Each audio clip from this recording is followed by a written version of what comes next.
ल to be भन्यो है। अब हामीले अर्को चाहिँ हामीले रुलहरू पढौँ। टु बीको प्रयोग इन्फिनिटको रूपमा भए सब्जेक्ट स्पष्ट नभए नोमिनेटिभ केस लाग्छ अरे।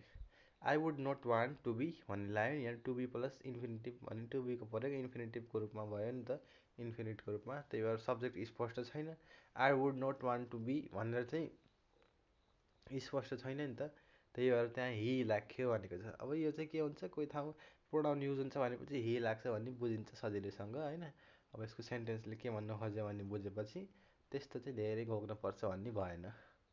बी भब इजएमआर इटिसी एन्ड वाज वेयर, यस्तो पछि चाहिँ हु विच अनि आयो, अनि द्याट प्लस कजको प्रयोग भए हु विच द्याट अघि नोमिनेटिभ केस लाग्छ अरे। र it is I who have help, who पछि के लाग्यो, कज लाग्यो नि, हेल्प भन्ने अघि नै हेल्प लाग्यो, यस्तो केसमा सुरुमा नोमिनेटिभ केस लाग्छ अरे। It is I who have help you भन्ने नोमिनेटिभ केस के हो, आई मी माई भयो कि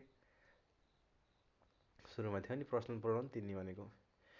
to be plus infinitive, to be इन्फिनिटको रूपमा भए यसअघि आउने के अब्जेक्टिभ केसको प्रोनाउन पछि अब्जेक्टिभ केस नै लाग्छ अरे। I know the man to be him अरे, पछाडि के लाग्यो अब्जेक्टिभ केस, अब्जेक्टको रूपमा लाग्ने भयो भनेको है, to be him. I know the man to be him, सुरुमा अब्जेक्टिभ केस आयो कि नि, द म्यान भन्ने आयो नि, त्यही भएर पछाडि पनि हिम चाहिँ अब्जेक्टिभ केस लाग्छ भनेको टु बी आएको ठाउँमा है। भबको अब्जेक्टिभ केसमा अब्जेक्टिभ प्रोनाउन लाग्छ अरे।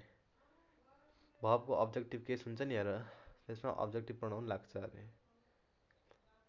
जस्तो हि टोल्ड भयो, त्यसमा अब्जेक्टिभ केस आउँछ भने अब्जेक्टिभ प्रोनाउन मी लाग्ने भयो। इटको प्रयोग टाइम, वेदर, टेम्परेचरमा लाग्छ अरे। इट इज रेनिङ, यो चाहिँ वेदर भयो होइन, टेम्परेचर इट इज 40 डिग्री यताउति, यो पनि भन्न सकिन्छ। अर्को चाहिँ जेरोन, हुइफोर भनेको जेरोनको पछि अब्जेक्टिभ केसको प्रोनाउन प्रयोग हुन्छ अरे।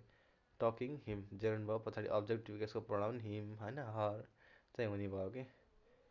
अब डिस्ट्रिब्युटिभ प्रोनाउन दुई या दुईभन्दा बढी वस्तुमा एकलाई अलग सूचित गर्छ अरे डिस्ट्रिब्युटिभ प्रोनाउन लिएर। आइदर भनेको दुई मध्ये एक, नाइदर दुई मध्ये कुनै पनि नै, नन भनेको कुनै पनि नै। अब चाहिँ हेर, आइदर अफ र आइदर अफको पछि प्लुरल प्रोनाउन लाग्छ। आइदर र आइदर अफको पछि के लाग्छ, प्लुरल प्रोनाउन लाग्छ। आइदर अफ देम होइन, इच अफ देम भन्ने लाग्ने भयो कि। रेसिप्रोकल प्रोनाउन भन्ने अहिले पढ्यौँ। रिफ्लेक्सिभ प्रोनाउनमा चाहिँ लास्टमा सेल्फ या सेल्फ हुन्छ, हिमसेल्फ र आउटसेल्फ भन्ने। डेमोन्स्ट्रेटिभमा कुनै वस्तु पोइन्ट आउट गर्न प्रयोग हुन्छ demonstrative. This that this those such भन्ने चाहिँ डेमोन्स्ट्रेटिभ प्रोनाउन प्रयोग हुन्छ भनेको छ क्या। यसले चाहिँ कुनै कुरा देखाउँछ भनेको, this that this those such भन्ने चाहिँ है। अब इनडेफिनेट प्रोनाउन भनेको चाहिँ अनिश्चित व्यक्ति देखाउनको लागि भनेर। समबडी कोही व्यक्ति, समवन कोही न कोही, समथिङ कोही वस्तु भन्यो, केही वस्तु, समहाउ जसरी तसरी भनेको छ, किसी न किसी प्रकार छ भनेको त्यही हो, जसरी तसरी।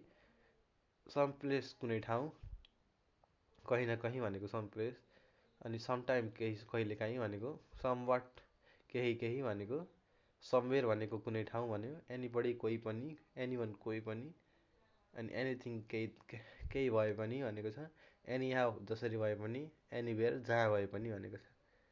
अनि रिलेटिभ प्रोनाउन भन्यो, यसमा हु विथ द्याट बट लाग्ने भयो होइन। अनि इन्टरोगेटिभमा प्रश्न सोध्न हु हुम हुज वाट चाहिँ लाग्ने भयो। ल मैले यो भिडियो अब यही एन्ड भयौँ। अब यसपछि अर्को च्याप्टर हामीले पढौँला।